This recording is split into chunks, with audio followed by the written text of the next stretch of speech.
I'm going to keep my answer to this question on one topic.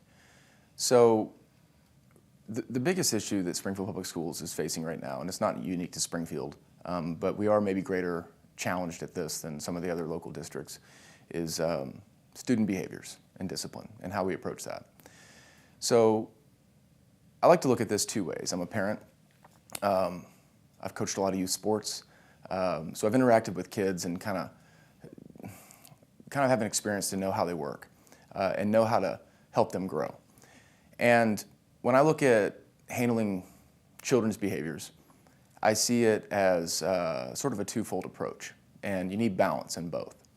There's a proactive approach of setting standards and teaching them the way that they should act, and then there's a reactive approach. And the reactive approach is more traditional discipline methods of, okay, we've already set the standards of how you should act, now you have not met those standards, so there's going to be a consequence to that action.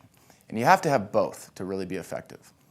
So to answer the question, I think that Springfield Public Schools, and maybe more recently, has really honed in and focused on the proactive approach with things like PBIS. This is positive behavior intervention systems. This is something that's been implemented across the district and fairly successfully. And what this does is it creates a lot of positive reinforcement structure and a lot of sort of guiding of behaviors as to setting expectations and how we should behave. So that would be one thing that I think the district has done good.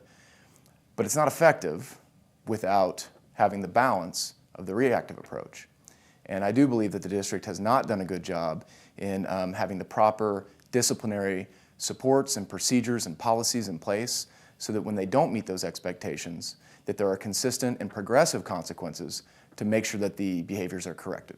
So it's really exciting. The last 3 years, Springfield Public Schools has shown a lot of growth. Academically, our test scores are improving, our attendance rates are improving, our graduation rate last year was at an all-time high, which is really, that's great momentum coming off of the COVID learning loss. And as I've talked to professionals in the field of education, they say it takes almost 4 years to move the needle on academic achievement. So that's an incredible accomplishment for our school district. We should celebrate that as a community, and we should continue that momentum. We shouldn't become complacent with where we are.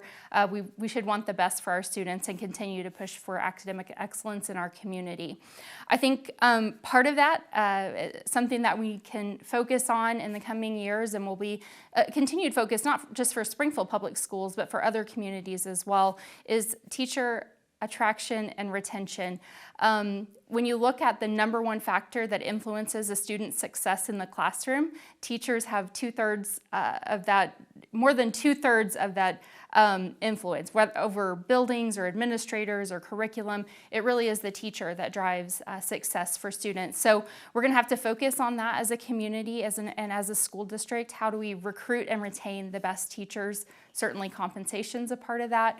Safe working environments, culture in our schools to make sure that those teachers are supported and are able to do the work that we need them to do in educating our future.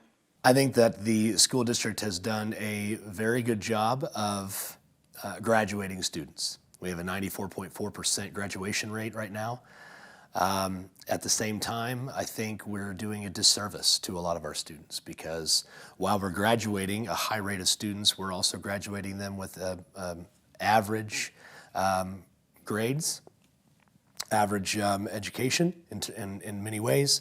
There's plenty of statistics out there that show that we are C and D average amongst all the core subject matters. We currently have students who are reading 2 grades below level.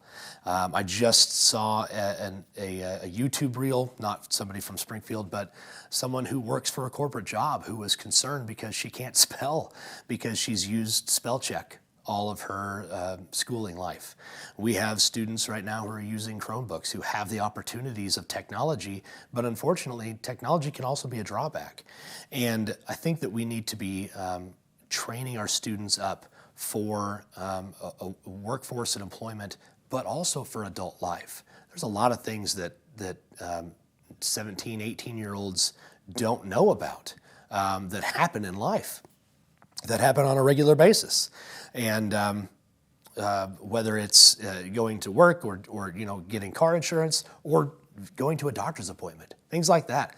So I think that the school is, and not that the school should be helping students learn how to go to the doctor, but I think that the school should really be doing a much better job at training students, not just for careers in college, but also for how to be good adults in society.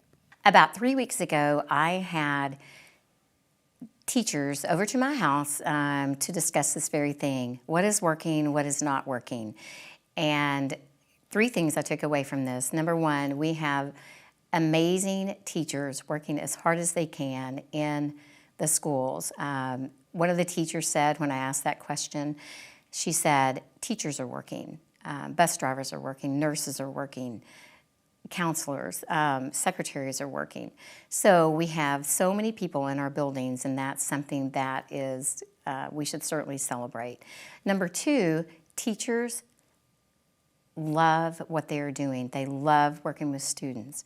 However, they do not love all the data collection and the reporting that they have to do. This takes time away from their teaching. Number 3, I knew this, but this was really driven home to me, that we must continue to support and our teachers. We need to make sure that we have effective discipline policies and procedures that can work. Maybe that we are offering more professional development opportunities for teachers, or maybe that we just respect them and trust them to do the job that they have been tasked to do.